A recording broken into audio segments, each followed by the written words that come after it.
Bonjour, c'est une grande première des saisons parisiennes à Saint-Pétersbourg. On commence une série des interviews avec réalisateurs qui présentent leurs films au Festival de Saint-Pétersbourg. Donc, première interview, ce serait avec réalisateur de films Gouze, Morgan Simon, qui va nous présenter et parler de ce film et de sa carrière professionnelle, de son travail de réalisateur et de ses projets futurs. Donc, bonjour, Morgan. Je vous prie de nous raconter en 2 mots comment vous êtes venu cette idée de commencer à réaliser des films. Est-ce qu'il y avait un moment très important dans votre vie? Est-ce que c'est un rêve très lointain ou c'est une idée qui était née subitement, d'un coup, venue l'idée de faire des films? C'est arrivé assez tard en fait, je ne m'intéressais pas du tout au cinéma jusqu'à l'âge de 20 ans. Et j'ai fait de la biologie, donc ça n'a rien à voir, j'ai fait de la communication. Et puis j'ai rencontré un prof qui nous a fait faire des films en fait. Et étonnamment, j'ai pris beaucoup de plaisir à faire ça. J'ai commencé à regarder des films, j'ai fait des films à côté. Et je me suis dit que c'était peut-être ma voie en fait. Et j'ai passé le concours d'une école de cinéma qui s'appelle la FEMIS. Et là, je vais en sortir avec la ferme envie et la ferme intention de continuer là-dedans. D'accord. Vous présentez aujourd'hui au public saint-pétersbourgeois le film Gouze. C'est un film qui m'a profondément touchée par la façon dont vous traitez la violence dans les grandes villes, notamment à Paris. Ce conflit entre les jeunes générations, entre les gens qui viennent de différentes cultures, peut-être de différentes strates sociales. Qu'est-ce que vous voulez dire à travers ce film au public français, russe, au public dans le monde? Ce que je voulais, c'était parler d'un personnage qui était désespéré et qui allait jusqu'au bout de son désespoir en menaçant physiquement quelqu'un de la jeune génération, parce que c'est une sorte de vieux rocker qui a peut-être eu du succès il y a 10 ans, 15 ans, et qui aujourd'hui est au fond du gouffre, et qui est totalement jaloux des groupes d'aujourd'hui. Et qui ne veut pas supporter de voir d'autres avoir du succès. Et il part à la recherche d'un guitariste d'un groupe célèbre et il va l'impressionner, je ne dis pas à la fin du film, mais pour une raison particulière. Et ce qui m'intéressait, c'était, en termes aussi de mise en scène, c'était de suivre un personnage, de le voir parler, en fait, parce que c'est une chasse à l'homme, en fait, dans le Conservatoire de musique de Paris.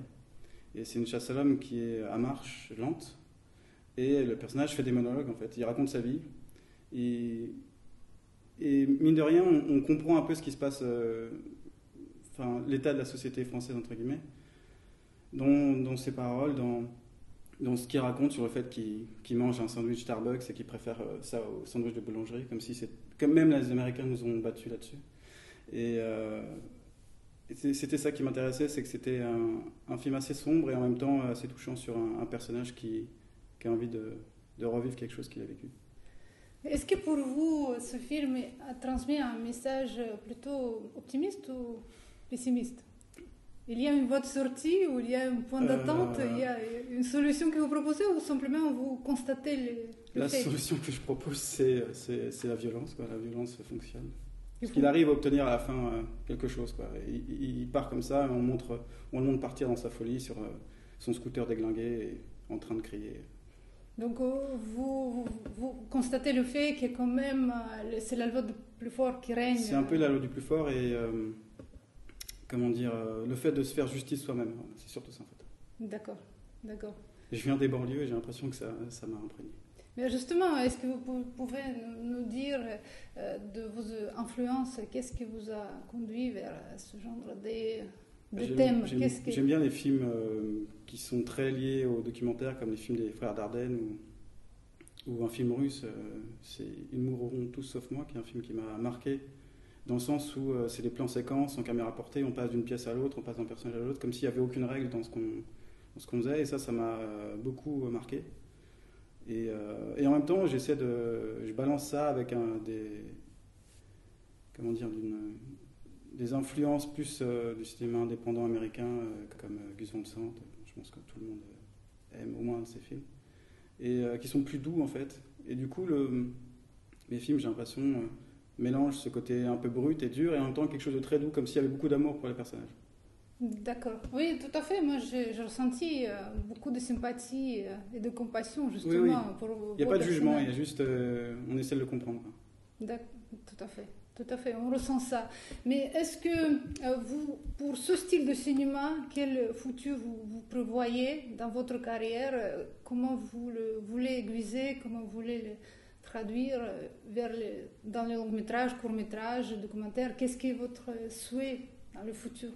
Bah, c'est de continuer à essayer des choses, à, à travailler sur des personnages un peu marginaux, qui ont envie quand même de rentrer dans le système. C'est ça que j'ai remarqué quand je faisais des films, enfin, en regardant les films que j'ai faits, même si on n'a pas beaucoup. C'est de continuer là-dessus et toujours développer une énergie avec un personnage. Vraiment, c'est l'énergie du personnage qui compte et d'être très très proche d'eux. Et maintenant, il faut passer à des formats plus longs, donc on verra. Donc vous pensez que ce thème peut se développer vers le long métrage? Il faut que des gens aient confiance en moi. D'accord. Et quelle portée vous prévoyez pour vos films? Plutôt national, international? Je sais pas, déjà national, ça serait pas mal, même local, ça serait bien. Mais je sais pas exactement. Déjà faire des films, ça serait déjà très bien. Bien sûr. On vous souhaite beaucoup de Merci succès dans le à vous. futur. Au revoir, Morgane. Merci, au revoir.